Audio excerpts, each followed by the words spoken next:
In a world where we celebrate huge moments and dramatic transformations, we forget that healing actually takes place in the quiet, tiny moments of our lives.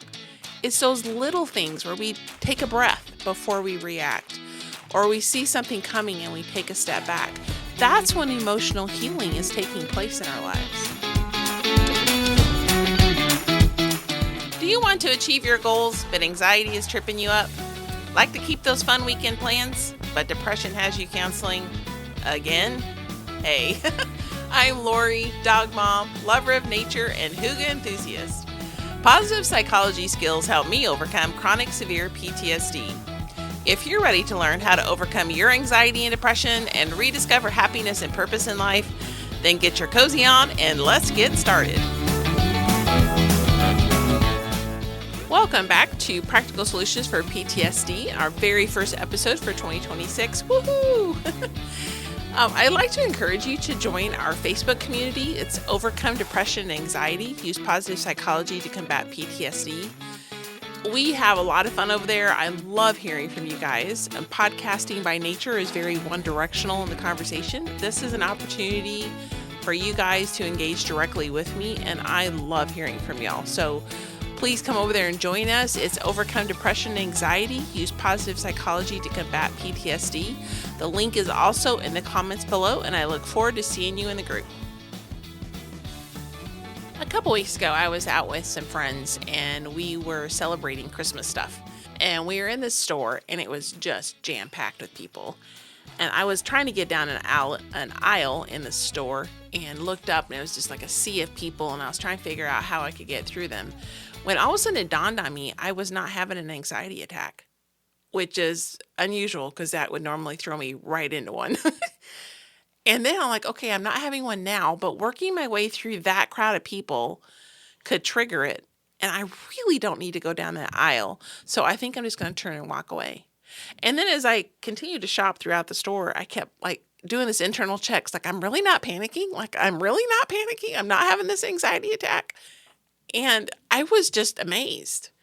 And as I sat outside, I began to reflect back on my journey with this and realize it was small moments along the way.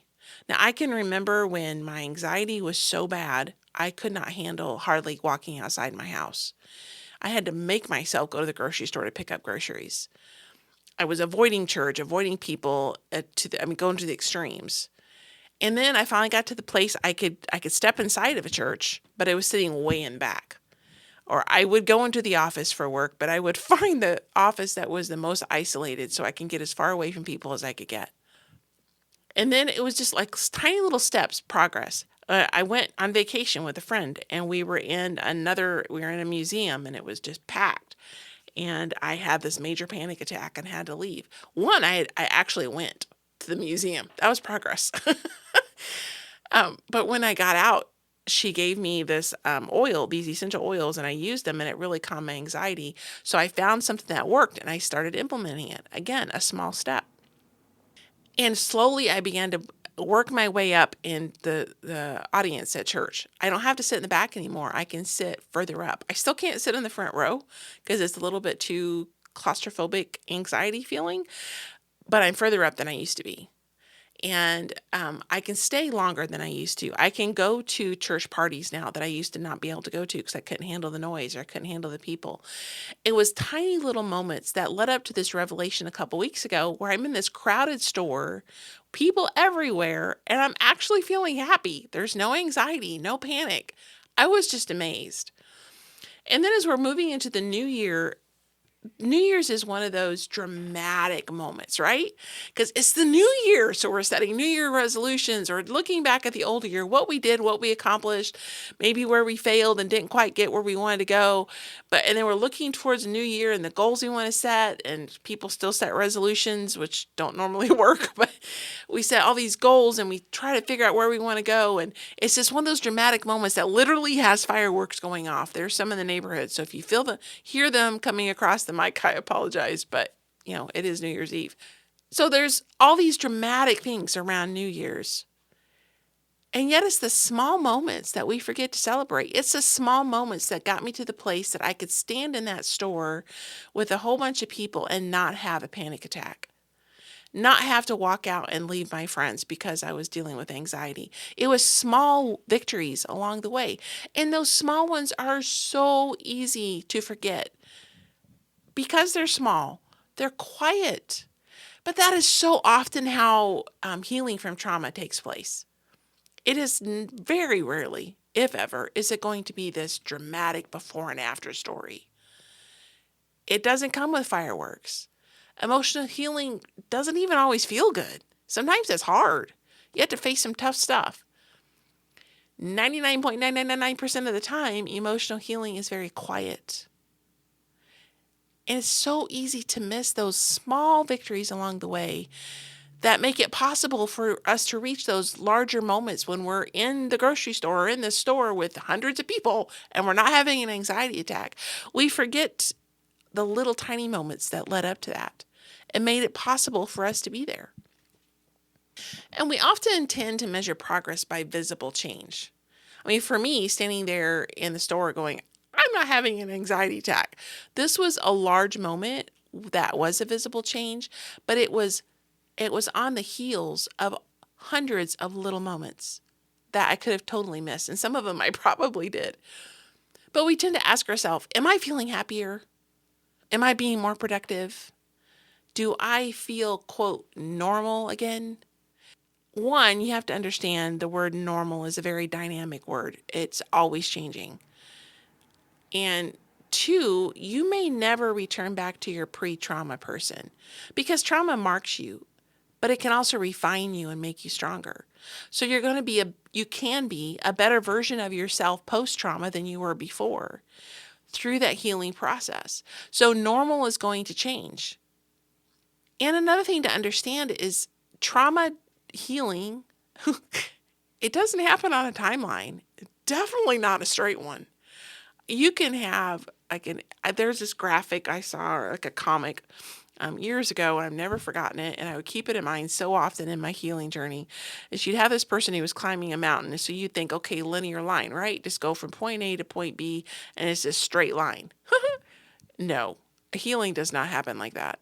So I would go up a little bit, and then I'd fall down, and then I'd pick myself up, and I would keep going forward. It's one of my favorite quotes, keep moving forward. I would keep moving forward, so I'd climb myself out of that hole, and I'd make a little bit more progress up, and then I'd fall down again. And so you'd have this squiggly line going up diagonally across the paper because that's how healing happens. And sometimes it's not just one step back and two steps forward. Sometimes it's 5 steps back and 1 step forward. But you keep moving forward and you slowly, cautiously begin to make progress and you begin to heal a little bit more. And it's often beneath the surface where you don't even see it. There's not these dramatic moments. Maybe it's just that you paused before reacting. You didn't just jump right in and react, but you paused for just a moment. Maybe it's just checking in with yourself, like being able to pause and reflect inward. How am I feeling right now? Checking in with yourself. You could be noticing that your muscles are tensing up, which could be a sign that you're stressed out over whatever. But you take just a second to breathe and relax those muscles. Just soften it just a little bit. That's progress.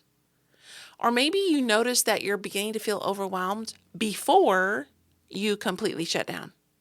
And you're able to take a step back before you shut down. That's progress. Even if you just notice it before you shut down, that's progress.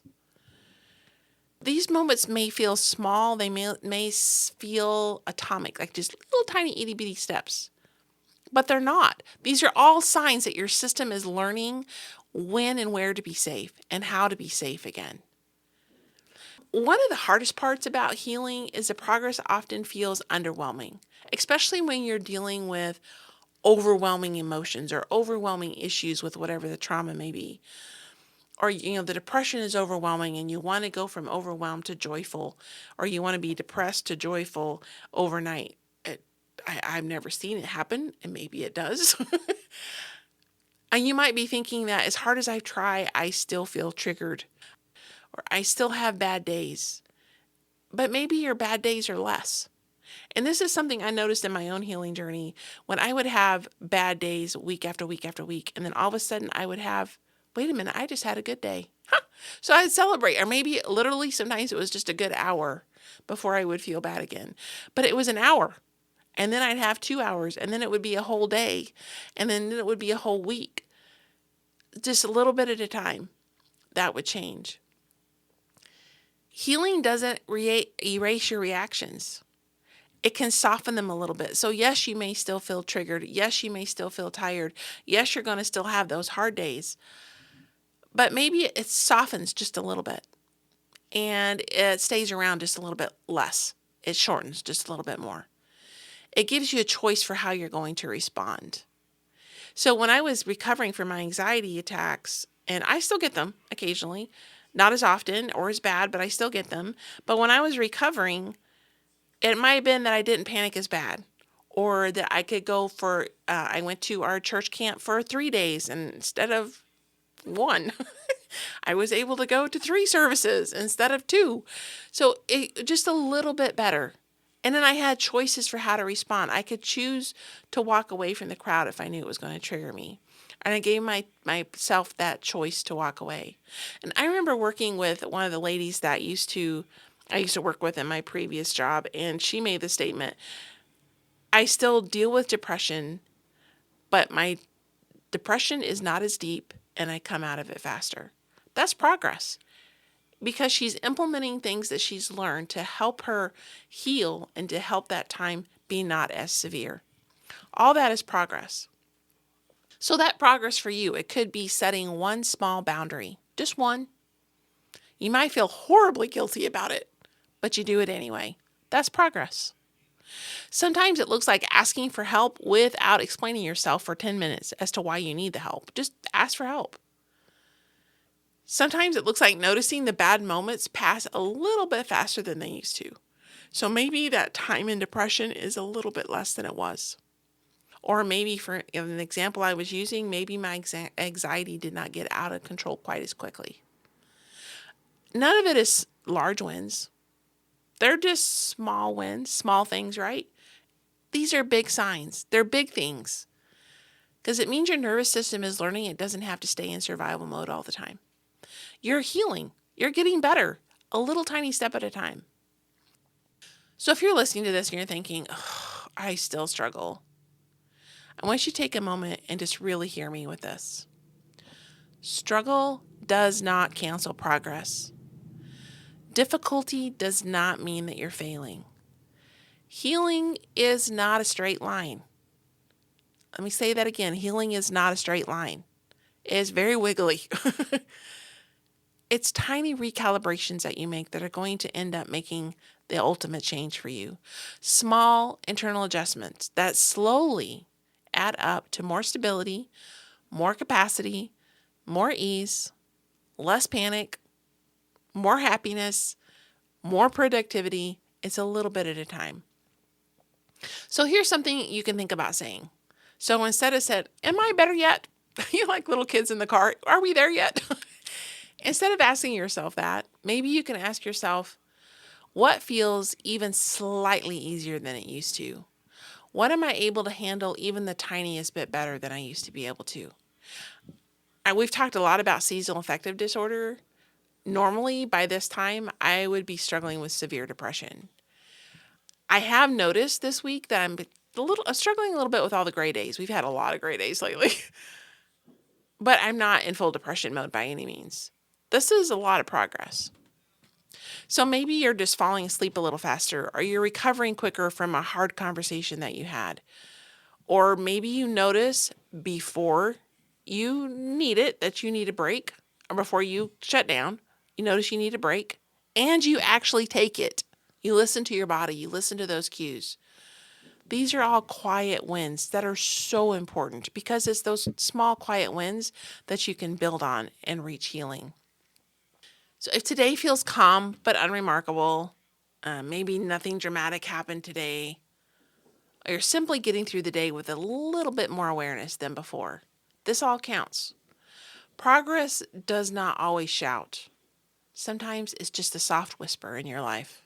Those soft, quiet moments. If you listen closely, you might notice that those moments are already happening in your life. So I want to thank you for being here with me today. And again, if you're listening on New Year's, Happy New Year's. If you're listening later, Happy New Year's. And remember that slow progress is still progress. It was, after all, the tortoise that won the race. Slow progress is still progress. And it's still worth honoring. So I want to encourage you to take a moment in this whole New Year's thing. Take a moment and recognize the small things that you're better at. The small areas where you're healing. And celebrate those. Honor them. They deserve it. And we will see you back here next time. Happy New Year's, y'all. Quick reminder to join us on Facebook. It's Overcome Depression and Anxiety. Use positive psychology to combat PTSD. The link is in the comments below as well. See you there.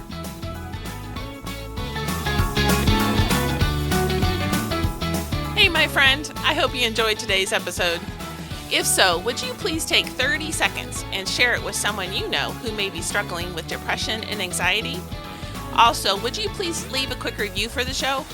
Knowing how this podcast is helping you fills my heart with so much joy, and it motivates me for future episodes. For now, it's time for Sam and I to head outside to enjoy some sunshine and fresh air. We'll see you back here on Tuesdays and Thursdays for more great episodes.